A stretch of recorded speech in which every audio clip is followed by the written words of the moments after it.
LIU soccer on the move. All right, folks, last season, the women's volleyball team from Brooklyn College made it to the quarterfinals of the City University Athletic Conference tournament, where they came up short against CCNY. Joining me to talk more about that, what happened last season, and how things are going on this season are the team head coach, Andy Mueller. Andy. Hi there. You're in your first year, right? Yes, that's correct. And also co-captain, Sasha Roopson. Hey.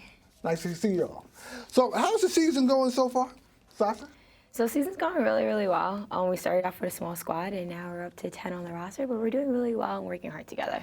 I want to go over that last year. Let's go over last season, especially if that November was a season to remember, right? Because you lost to CCNY, City College, in the quarterfinal round of the CUNY Athletic Conference tournament. Correct. It was pretty interesting. Last year was a rough year for us. We started out with about like 14 on the roster, ended the year with about like 9. We had 2 ACL injuries. We had a couple other injuries at the end of the year. I probably played every position but setting, which is scary. But it was a rough year for us. We lost into City. We had girls on the court that were like injured. I had to do game ready like 6 times before that match. I had no shoulder. But we bounced back and we're excited for this year. You know, people don't realize that volleyball is a tough sport. Some people think, oh, it's just out on the beach, you're just not in ball. I laugh all the time. It's an illusion, right? Coach, also, this is your first season, right, being here at Brooklyn College. Correct. You were at Fordham University. You were assistant there. Yep. You were also at Columbia University, and also you went to the University of Missouri. Right. Yeah, so, you know, I was at Fordham last year and got to play some really, really tough competition in the Atlantic 10 Conference of Division I. You know, played schools like Dayton, who go to the conference tournament, the NCAA tournament every year. When I was at Columbia, we played against perennial powerhouse Yale. I think they didn't lose a conference match for about 2.5 seasons. So definitely some of the best athletes and best coaches in the country at the Division I level. And you know, when I was looking to make a move last spring, I felt like I was ready. My experience at Columbia, my experience at Fordham, my experience as a head coach in youth volleyball here in the city, I feel like all those things really helped prepare me to be a head coach now here at Brooklyn College. D3 compared to D1. Yeah. Let's talk about that. Really, really different in a lot of different ways. Not even as much academically as much as it is athletically. You know, most of the athletes that are on our roster currently are New York City kids. They are, you know, born and bred. Maybe they played, you know, PSAL volleyball. Maybe they didn't. You know, some of them played club volleyball. So a lot more localized, and from a recruiting standpoint, something that my staff and I are really starting to hit the ground running hard.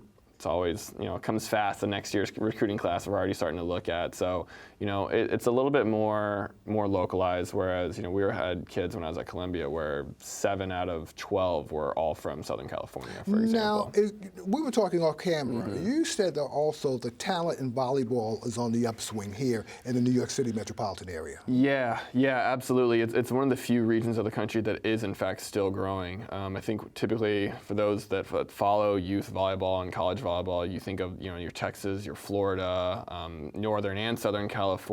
You know, those areas are pretty much capped. But here in New York, we're still seeing massive growth from, you know, 12 and under volleyball all the way up into 18 and under volleyball. It's still very much on the rise here in our region. We play in a region that's called the Garden Empire Volleyball Association, GEVA for short. And the GEVA region does a great job to promote our clubs and our coaches and our athletes really well. And the scholarships are there, right?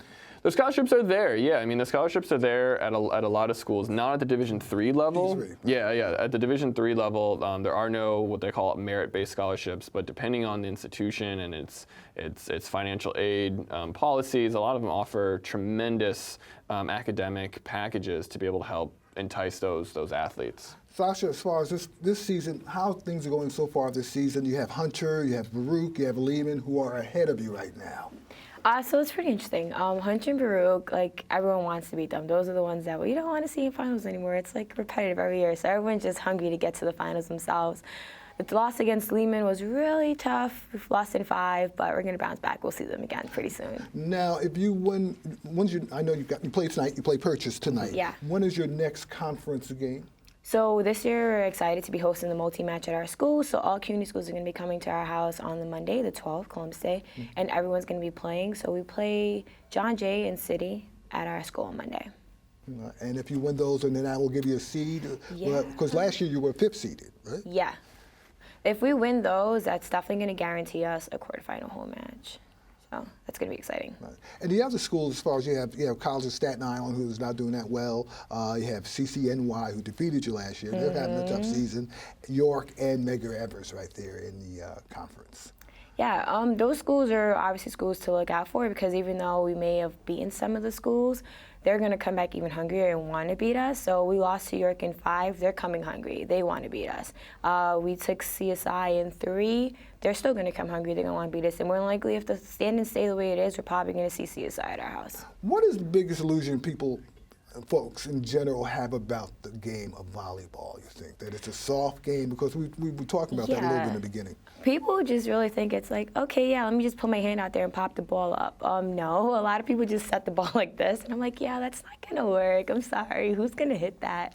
But a lot of people just think it's a lot more simpler than what it is. It's a lot of, there's complex things behind it, creating the angles. How are you going to dig a ball that's being bombed at you without like shanking it? So it's a lot more to it. And also the defense and the offensive schemes, right? Yeah, definitely. Yeah, very much so. Something that we talk a lot about in our gym defensively of, how are we going to defend against, an attack from the left side or an attack from the middle or an attack against the right side. And, not only, as much as we can scheme and talk about what is the other team doing, at some point in our scouting report, we stop talking about the other team and just say, okay, let's focus on us, because you have to really take care of the ball on your side of the net. And if you don't, then it doesn't matter what the other team's going to do, because you're going to be playing undisciplined volleyball. So, yeah, scheming is always great and being able to talk about concepts, but at the end of the day, we say it almost doesn't even matter who's on the other side of the net, because it's more the internal battle that you're really fighting throughout the course of a game. And also you have 6 players, right, on the court. And so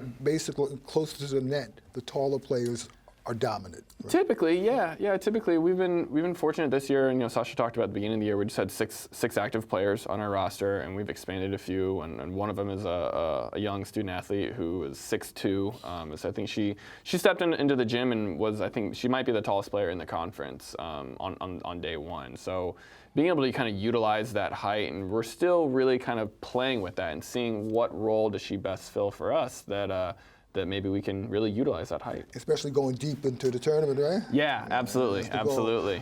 This is your last year. How do you feel about that? It's pretty depressing. It's bittersweet, honestly. Like, I really wish I had another year, but at the same time, I'm excited to move on and like move into teaching and coaching.